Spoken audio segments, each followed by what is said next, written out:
Arkadaşlar bu sıcak nedir? 2 gün önce sanki hiç fırtına kopmamış gibi.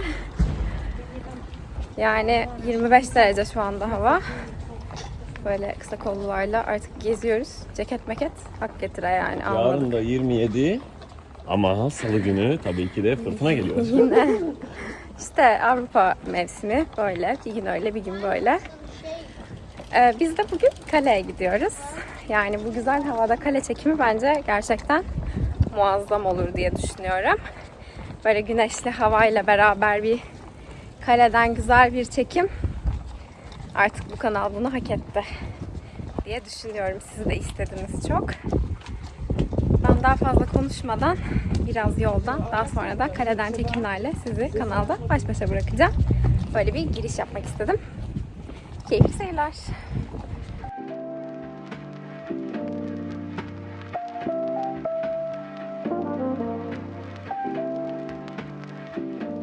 Biz şu anda kaleye yürüyerek gidiyoruz Mert'le. Evden çıktık. Evden direkt Letna Park'a ulaşabiliyoruz zaten biliyorsunuz. Yaklaşık bir 5 dakika yürüyerek.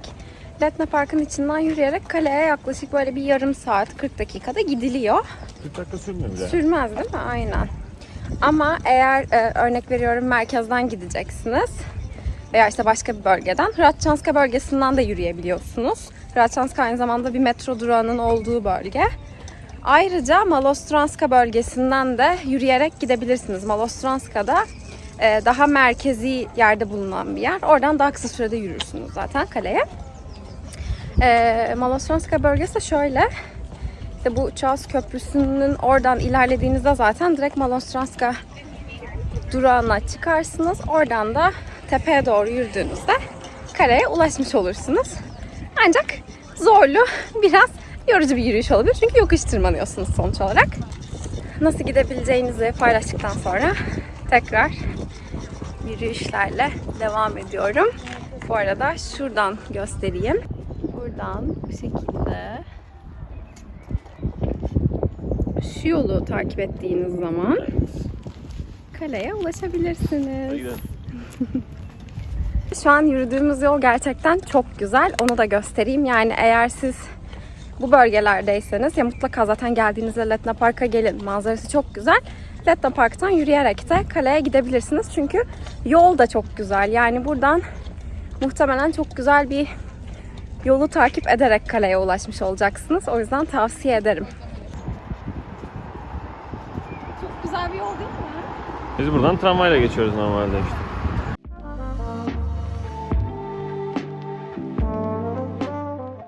Bir şey değil mi çiçek? Evet. Yasemin mi? Bilmiyorum Yasemin mi Fatma mı da.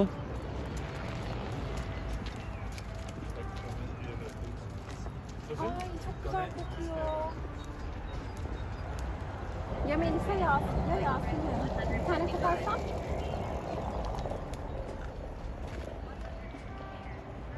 Güzel kokuyor. Şurası Prag Kalesi'nin başlangıç noktalarından birisi bu arada. Bu bölge. Çünkü bu yazlık saray diye geçen sadece eski hükümdarların yazlık olarak kullandıkları bir bölge, bir bina. Şimdi kaleye gelmeden önce size şöyle detaylı bilgiler verelim. Kısaca evet. Kısaca. Şimdi burası Prag Kalesi diye geçmesi ve Avrupa'da aslında her şehirde bu tarz kalelerin olmasından ziyade buranın neden bu kadar önemli olmasının sebeplerinden birisi şu. Önceden Roma Germen İmparatorluğu'nda, sonrasında da Avusturya Macaristan İmparatorluğu'nda Prag çok önemli, Moravya çok önemli bir hükümdarlık gibi düşünün, derebeylik gibi düşünün. Burada kralların, kraliçelerin taç giyme törenleri oluyormuş. O yüzden zamanında 8. 9. yüzyılda bir kralın birisi buraya tahtadan bir kale yaptırıyor. Şu anda Prag Kalesi'nin bulunduğu bölgeye. Sonra bu tahtadan kale yavaş yavaş etrafına diğer binalar yapılarak kiliseler, küçük dükkanlar, ondan sonra satıcılar, basilikalar yapılarak bir böyle şehir, küçük bir şehir haline getiriliyor. Tabii bunlar kale bölgesi olarak. Tabii bu bahsettiğimiz yıl sayısı 200-300 yıl bu arada bunların oluşumu. 13. 14. yüzyıla gelindiğinde bu tahtadan kaleyi diyorlar ki biz bunu güzel bir binaya dönüştürelim. Yeniliyorlar. 15. yüzyılda bu bina ve kale bölgesi çok büyük bir yangınla tahrip ediliyor. 15. yüzyılda böyle bir tahribattan sonra tamamen bütün kale bölgesini tekrar baştan yapıyorlar. Yani buradaki en eski binanın 1000 yaşında olduğu ama restorasyonlarla birlikte 500-600 yıllık bir geçmişe sahip olduğu söyleniyor. Başka önemli bir nokta şu. Burada St. Vitus Katedrali denen çok güzel bir katedral var. Birazdan göreceğiz. O katedralin yapımına 1300 senesinde başlanmış. 1300 senesinde başlanan katedralin tamamlanması 600 yıl bulmuş. 1900'lerde tamamlanmış. Tamamen şu anki halini 1900'lerde almış. Orası çok güzel. Orayı da göstereceğiz birazdan size. Böyle bir geçmişi var. Ondan sonra içerisinde önceden insanlar yaşıyorlarmış. Golden Lane adı altında Altın Yol denen bir sokağı var. Altın Yol denmesinin sebeplerinden birisi de dükkanlar var orada. Birazdan göstereceğiz yine. Evet. O dükkanlarda kuyumcular varmış zamanında. Hatta Franz Kafka falan da orada yaşamış. Oraları da göstereceğiz. Böyle değişik bir tarihi bir güzel bir gezi olacak. Yani bu biraz daha detaylı paylaşımların olduğu, yani elimizden geldiğince detaylı paylaşımların olduğu bir video olacak. Kısa bir vlogun yanı sıra. O yüzden muhtemelen 2 parçaya bölüp paylaşacağız sizinle. Çünkü mümkün olduğunca fazla bilgi ve görsel paylaşmak istiyoruz kaleden. Çünkü burası için gerçekten çok önemli bir yere sahip Prag Kale bölgesi. Ay kapatamadım bir türlü ama böyle çok heyecanlandım ben de. Kendimi şu anda yaşadığım şehirde turist gibi hissediyorum. Turist olduk ya. Turist olduk ama turistik gezi yapmayı da açıkçası çok özlemişiz. Yaklaşık 1 yıldır da hiç kimse gelip gitmediği için kimseyi gezdiremedik buralarda. O yüzden şu an kendimize böyle bir gezi yapmak, size bir gezi yapmak ve sizinle beraber buraları tekrar gezmek bizi de çok mutlu etti. Bunu da paylaşmak istedim. Şu anda şu ileride gördüğünüz kontrol kapısından içeri gireceğiz. Ve kale bölgesine gelmiş bulunmaktayız. Burası Royal Garden'mış.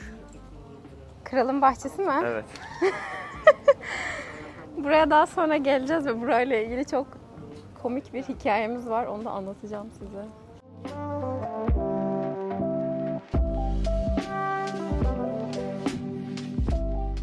St. Vitus Katedrali. Önüne gideceğiz Önüne gideceğiz, zaten. içine gireceğiz. Biz şu an en yukarıdan giriş yapmış bulunuyoruz.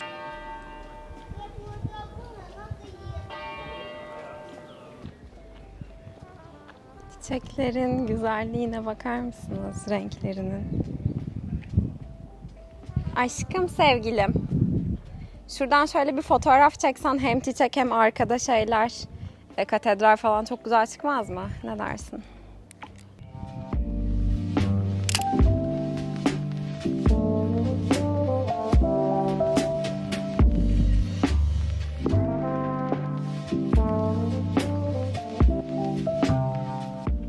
Kapıda böyle askerler. Kapıda askerler var. Bu şekilde nöbet tutuyorlar. Onların da belli bir zamanlarda nöbet değişimleri oluyor. Bu taraftan, sağ taraftan da giriş var.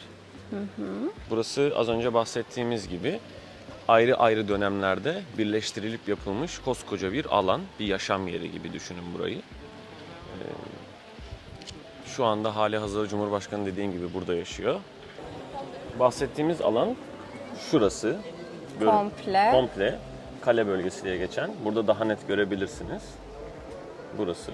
Biz şu anda şu St. Vitus Katedrali'nin önüne doğru giriyoruz. Evet.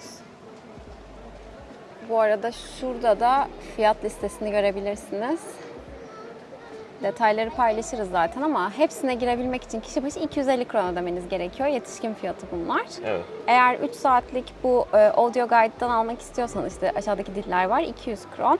Eğer lisanslı rehber istiyorsanız tur rehberi saati kişi başı 100 kron şeklinde.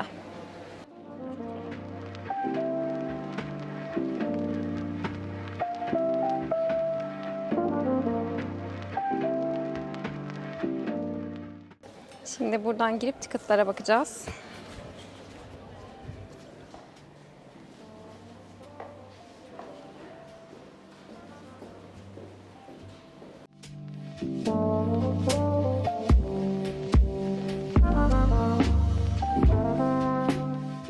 Nedir ne değil? Şimdi şöyle bir... Biletlerimizi aldık. Evet, Şöyle bilet, full göstereyim. ticket. Ama şöyle hepsi açık değil gördüğüm kadarıyla. 250 kron kişi başı. Full access bu arada bu arkadaşlar. Şöyle bir audio guide'ımızı aldık. Mert bize bugün rehberlik edecek. Rehberiniz benim. Bu ürün 200 kron şu. İngilizce bütün her şeyi anlatıyor. Ancak bunun için 500 kron depozito ödemeniz gerekiyor. Geri götürdüğünüz zaman size geri veriyorlar. Şurada işaretli yerlere, bazilika önünde durduğumuz. Şurada bir neymiş? Biri görüyor mu? Heh. The Old Royal Palace. Eski Kraliyet Palası'na girebiliyoruz. 3'e girebiliyoruz. St. George Bazilika'ya. Ve Golden Lane'e girebiliyoruz. Yani bu bahsettiğimiz kuyumcuların olduğu, minik minik evler var. evlerin olduğu yere gidebiliyoruz. Burası işte kralın bahçeleri. Oraya bugün girmiyoruz. Oraya girebiliriz istersek. Bu az önce şuradan yürüdük biz, hatırlarsanız. Evet, aynen. Şu Malostranska'dan da Biz girebilirsiniz demiştik. Evet, biz buradan yürüdük. Böyle. Buradan giriş Yukarıdan yaptık. girdik. Böyle geldik. Şu anda buradayız. Şimdi buradan turumuza başlayacağız. Hadi. Hadi bak. Bir değişim töreni bir şey mi var acaba? Olabilir. Şu anda St. Vitus Katedrali'nin önündeyiz ve içeriye giriyoruz.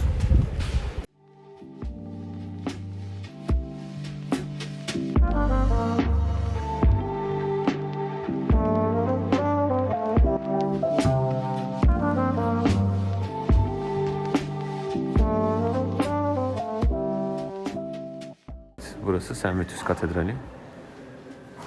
Buraya normalde bir senede sadece 2 milyon kişi geliyormuş önceden, korona döneminden önce. Evet. Büyüleyici bir yer gerçekten yani. Yapımı 600 sene süren katedral bu katedral arkadaşlar. Az önce bahsettiğim. Çok yüksek bir tavan var.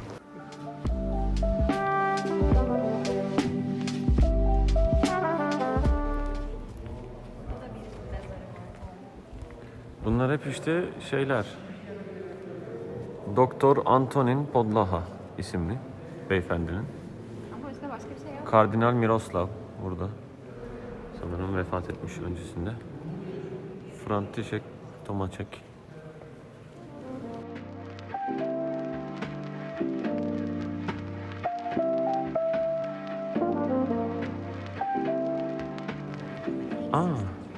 Selanik'teki Hristiyan mitolojisini yapmaya çalışmışlar burada. Buradakiler de burada görev almış bişopların, yani ne deniyor buna? Buradan ileriye gitmiş olanlar, Vatikan'a gitmiş, görev yapmış olan kişilerin, önemli kişilerin, önemli din adamlarının mezarlarıymış bunlar.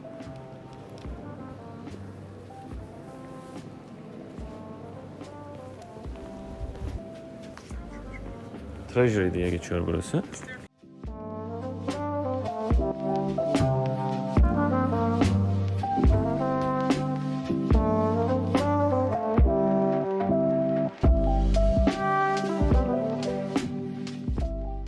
Bu Treasury odası yukarısı imiş. Şöyle gösterebilirsin. Orası hazine odası arkadaşlar. Buradaki krala verilmiş olan hediyeler, altın, takı, ne aklınıza gelirse her şey o odada Orada tutuluyormuş. saklanıyormuş. Oraya çıkış da buradan. O yüzden bunun adı da hazine merdiveni olarak adlandırılmış.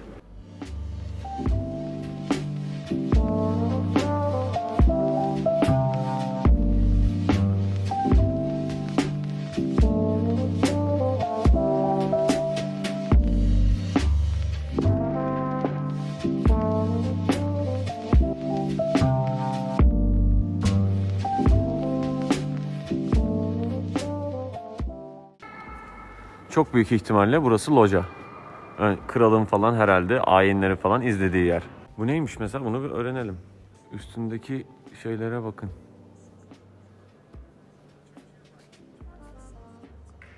Burada da bir lahit var bu arada. Üstünde azizlerin isimleri var sanırım Zeynep. Biliyorsunuz filmlerde falan görmüşsünüzdür. Papaz olur bir kilisenin. Oraya gidersiniz. Şunun içine girersiniz ve confession denilen itiraf section'ı başlar. Çoğu şeyde, filmlerde böyledir. Kötü bir şey yaptığı Evet. zaman. Bunu 19. yüzyıl başlarında discover etmişler bunun burada olduğunu.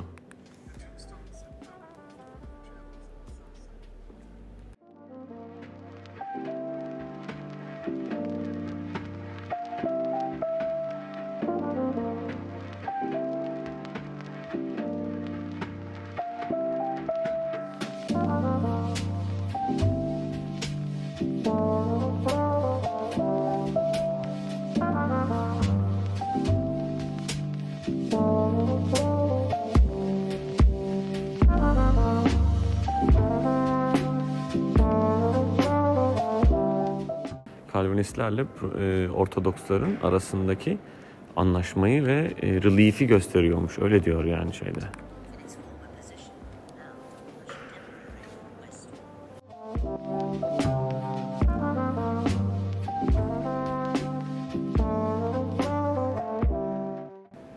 Burası şapel.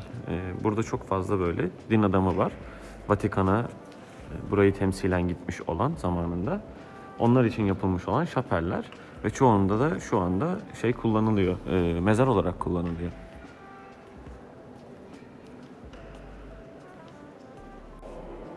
Wow.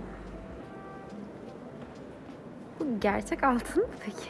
Bilmiyorum ki. Çok benziyor değil mi? Evet. Burası da ayrı bir şapel. Az önce bahsettiğimiz gibi. Şuradaki resmi görebiliyor musunuz?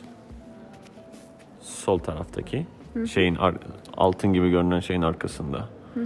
O resim arkadaşlar 1869'da bulunmuş. Yani onun orada olduğu 1869 yılında anlaşılmış.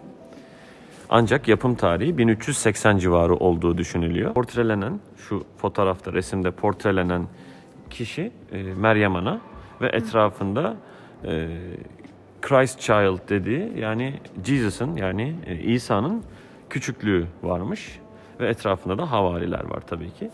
Sol tarafta, sol tarafında o fotoğrafın Saint John denen havari ve Saint Simon denen havari. Sağ tarafında da Judas.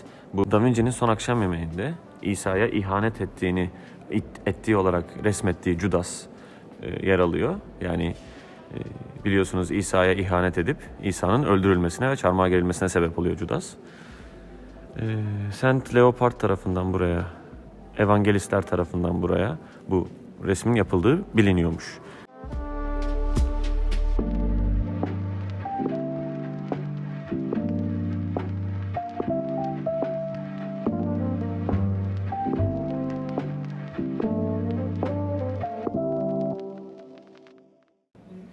Burası 1367 senesinde yapılmış. Ve içerideki her şey hala orijinal, yani o dönemki nesneler, ürünler hala aynı şekilde yerinde duruyor. Evet. Yine sağ taraf, bunun içerisine göremiyoruz, geçemiyoruz biz içeriye ama bütün resimlerde, bütün benzetmelerde Judas olduğu, yani bu İsa'ya ihanet eden havarinin olduğu söyleniyor. Orada yazana göre tabii ki. Biz şu an yorum yapıyoruz. İçeri geçemiyoruz ne yazık ki ama büyüleyici ya gerçekten. Evet.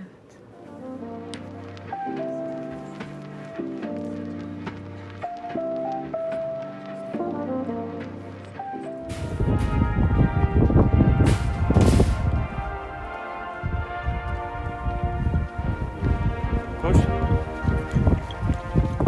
Yakaladım.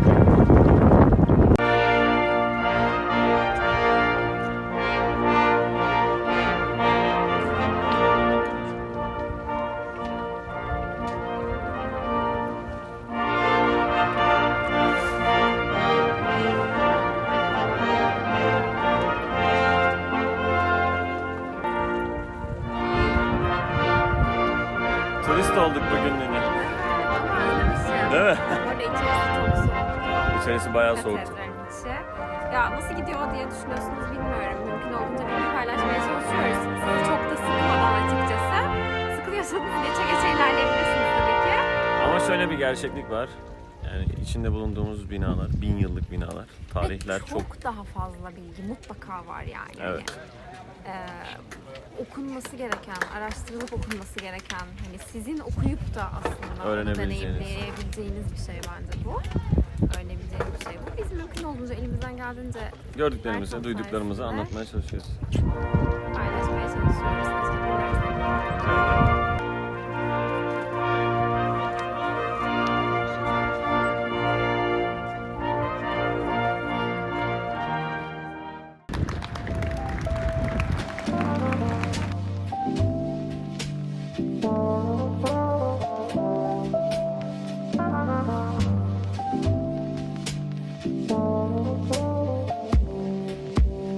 Şu anda gireceğimiz bu yer Old Royal Palace'ya geçiyor.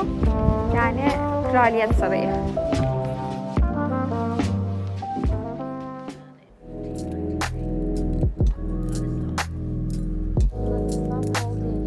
Bu şekilde yan yana dizili. İşkence aletleri.